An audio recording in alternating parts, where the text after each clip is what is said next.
This is a special video. I'm going to be asking my husband plenty of questions about his wrestling career throughout his entire wrestling career. It is a career. Shut up. I mean, from 2007 till what, 2022? You've been wrestling. That's a long shit in the wrestling business. Like 22, I think. Yeah. Cornette would give you praise. Anyway, my first question: who is your favorite opponent you ever been in the ring with, and why? It's a tie between two. One is, for obvious reasons, Madman Pondo. For the obvious reasons, because he'll actually take the time to teach you. Unlike a lot of veterans who's just like, just do what I tell you to, kid. He'll teach you. He'll tell you why. He'll ask you what you want to do and everything, and he'll say, well, no, we're not going to do that, and here's why. And or he'll be like, yeah, that's a good one. We'll do that. Since he knew who trained me, that gave me a little bit of I guess a kind of a stamp of approval for him, I guess, because he's like, okay, I know this kid is trained by someone I know, and I know he's good, and I know that he wouldn't be sent out if he wasn't good. And the other one is DOC, because I had a lot of trouble getting traction here in my hometown, oddly enough, of getting booked, because so many people didn't like Mitch. They didn't like where I came from, or they didn't like who trained me. So I had to go clear out to Illinois to get booked. And when I was out there, once I got going a little bit, a few matches in, I was still kind of learning and stuff of how to work in the ring. I could do everything. It's just learning how to work is something completely different than in training. You put it all together then in front of people. And one of the guys I worked with, he's an old veteran. I think he's still over there, but he was originally from Chicago. His name is he goes by DOC, but his name is Danny O'Connor. He does like a prison gimmick. He has long hair, and he's a big old tall guy. And I learned a lot. I got the opportunity to work with him and learn a whole lot from him also. But he's one of those guys where he wasn't really well known stuff. He mainly stayed in Chicago, but I feel like he's been wrestling since like 94, 95, something like that. Yeah. And he did a lot of the hardcore stuff, which I didn't do a whole lot of it, but I got to work with him, and I learned a lot from him too, and getting going. So Madman Pondo and DOC. Yes. Okay. All right. What was the worst finisher you ever took in a match? Finisher, like hurt? It's like somebody hit you with their signature move, finisher, whatever you want to call it, and you're like, "Fuck, that hurt. I'm never taking that again from that specific person." The 3D. The 3D, really? Yeah, from the Agents of Chaos.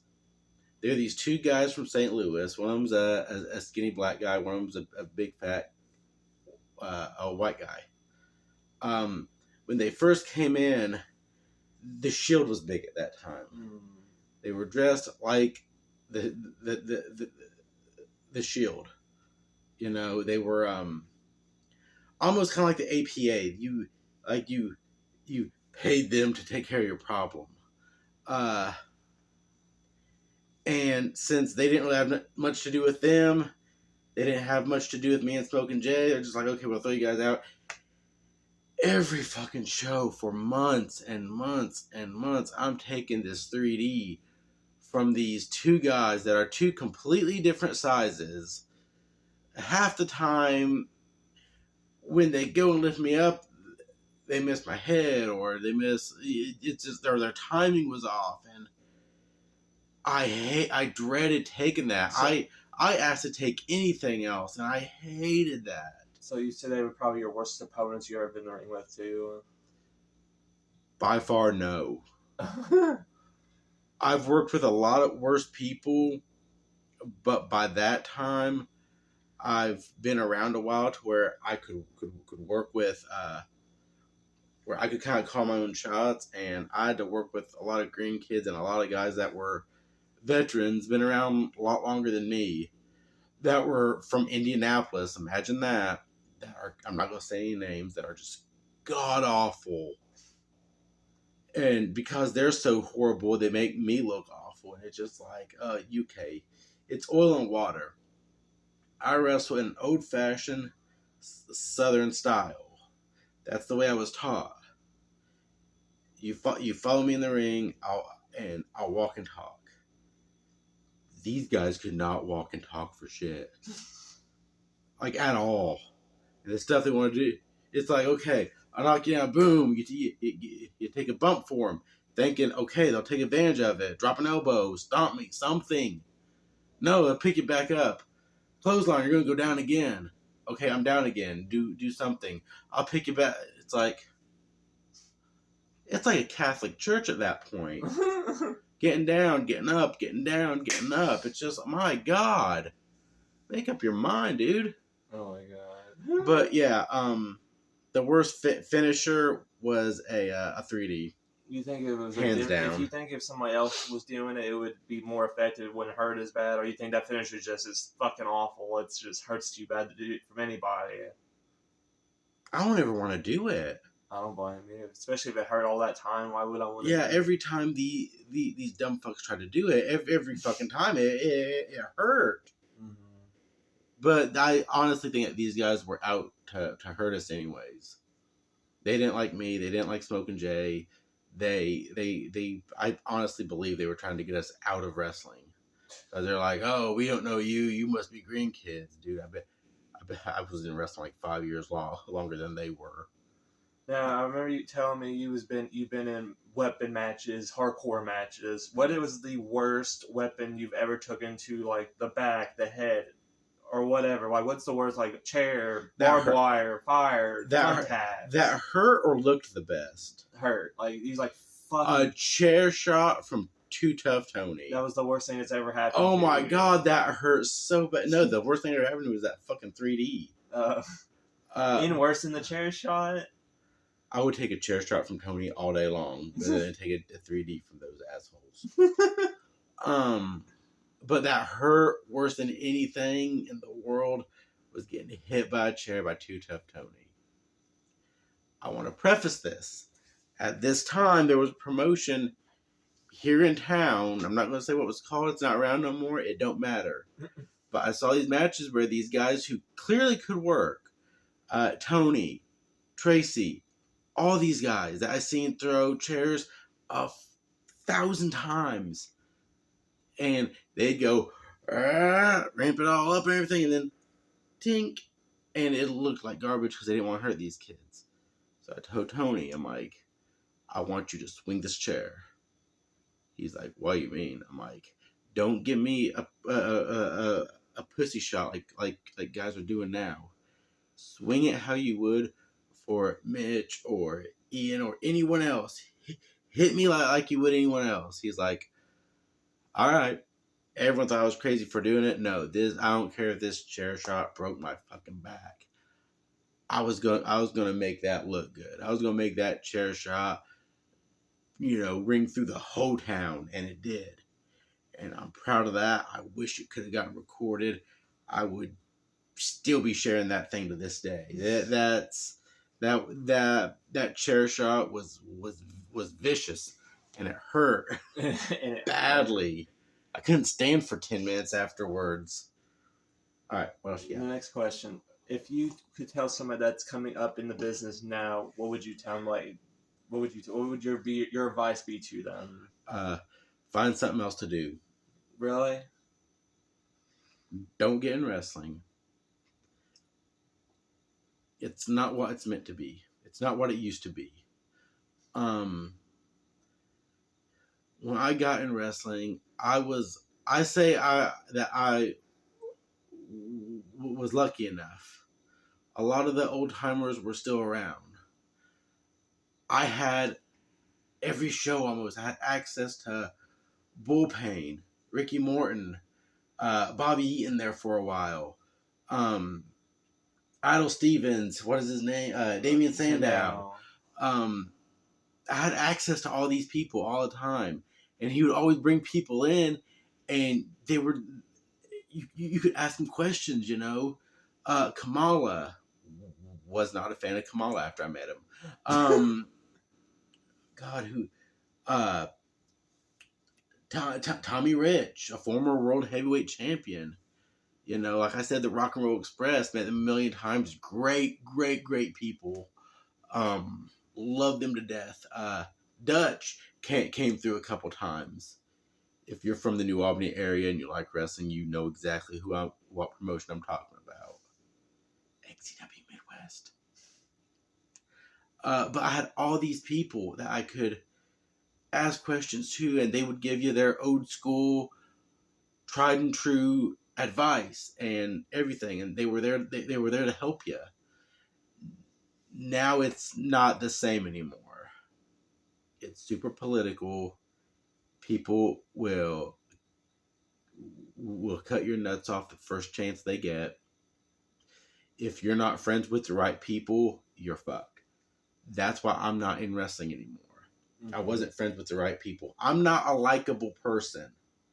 Okay? In the back, in the back, I keep to myself. I talk to my opponent. I talk to a couple people I know.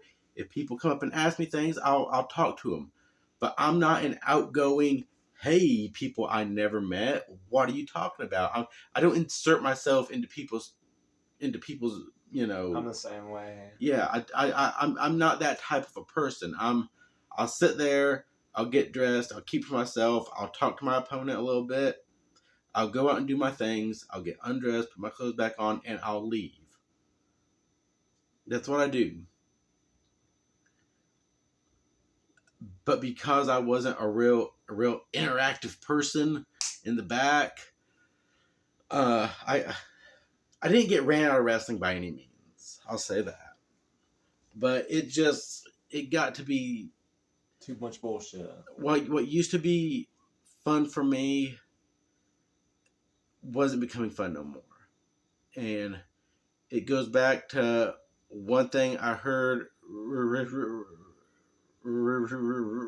Ricky Morton say in my first match. If it's not fun anymore, why even do it? I feel that. It wasn't fun no more. The people I was around, it was not fun. I don't want to wrestle here. I much rather go to work and make some actual money. I feel that. A lot of people make a living out of wrestling. Yeah. I don't have the eye of the tiger anymore. All right. Now I'm going to list you some names of some wrestlers. Tell me what you like them, dislike them, whatever. Kamala. He was a good character, but that's about where it stops at. He is a greedy, money-hungry person. He is only out for himself. Ricky Morton. Love the man. Love him. He'll sit there, talk to you for hours and hours and hours and hours. He will give you any advice. He's patient. If you're a younger guy just coming in, he'll tell you anything you want to know. Ricky Morton is the greatest guy. Buff Bagwell. Very nice guy. Every time I met him, he always went out of his way to hug me and no one else. I never understood why I was the only one getting a hug from Buff Bagwell, because then I would just get dirty looks from everyone in the back, like, why are you so special? And I'm like, I don't know. But I love him. But Buff is a great guy.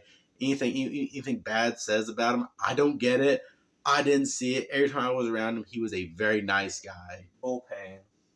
Scariest man I've ever met. Goldust. Very nice guy. Been in the ring with him once. Very nice guy. Ian Rotten. Pass. Sabu. The one time I met him, nice guy, but I heard he ripped a lot of people off. When I met him, he was a nice guy. And my last question for this is we're gonna do multiple parts of this because I think this is a really fun series. I think it'll be a fun series for people to watch. So my last question for this part, there's gonna be like I don't know how many parts we plan on doing for this, but for my last question, if you could have one final match with your opponent of choice in the stipulation of the match, this is your last match forever. Like this is booked as your last match. Who would it be? Why? And what would the match type be?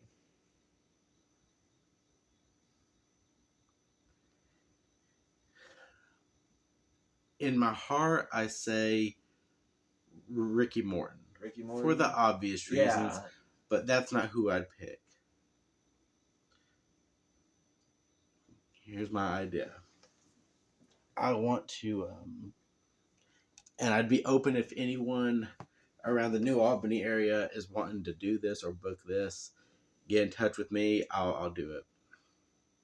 I want to do a send-off match. And since I'm from basically a different era than everyone else, I want to work it with somebody. I have a couple people in mind. I'm not going to throw out names because they run shows around here, and I don't want them to feel like I'm pushing them into it because I'm friends with these people still. Right. I got a few people in mind, but I'd like to have a match where I got two options. One is the easy win. I could go back to Crossville and do a send-off tag team match with Smokin' Jay or something, or against Smokin' Jay. Either way, that would be the easy option. What I would like to do is have a match here in my hometown, and have a couple people that I have in mind. After I win the match, handcuff me to the rope and just beat the dog shit out of me, bloody and everything. Like remember the night after WrestleMania 14, and they handcuffs Terry Funk to the cage and start beating the shit out of him. Yeah, that. Oh, you want to do that? And then I never get seen in wrestling again. Never get seen in wrestling again. Never go to an indie show. Never anything to do with wrestling ever again. All right. That's what I would want. I got a couple people in mind because I want like 3 or 4 people to do that and basically kind of be the last send off of the old Southern style wrestling style from the school of not gonna say his name from I'm not gonna say his name because people have too much shit to talk about him, and I'm not gonna sit here and argue with people on YouTube about who trained. It's Mitch Ryder who trained me. You know, people say what they want to about him. Guy was a great trainer. You know, tough, old school trainer. But guess what? He did not let you go wrestle until he knew for a fact you knew what you were doing. You were not going to embarrass his name. And I didn't. He told me once that he was proud of me. Then if Mitch says that to you and you're one of his students, then, you know, there ain't nothing better than that. But from the school of XCW Midwest, I'd be the last one. Chris Skywalker don't wrestle no more. Jameis don't wrestle anymore. Kyle, don't remember his last name, don't wrestle anymore. I was the last one. I was the last student standing. All right, this was the I don't even know what the wrestling shoot part 1 of the career and history of this beautiful man. Yeah. I was Delilah. I was Dirty Dave. I was former champion. I was David O'Shea. The Indiana the women's champion. Come on. One of the greatest champions of all time, baby. But anyway, guys, I hope you enjoyed this video. I'm sure he was glad doing this. Definitely, if you want more, which we'll probably do another part or so. But if you like to see more of these, definitely hit us up, and we'll see you all next time. Later.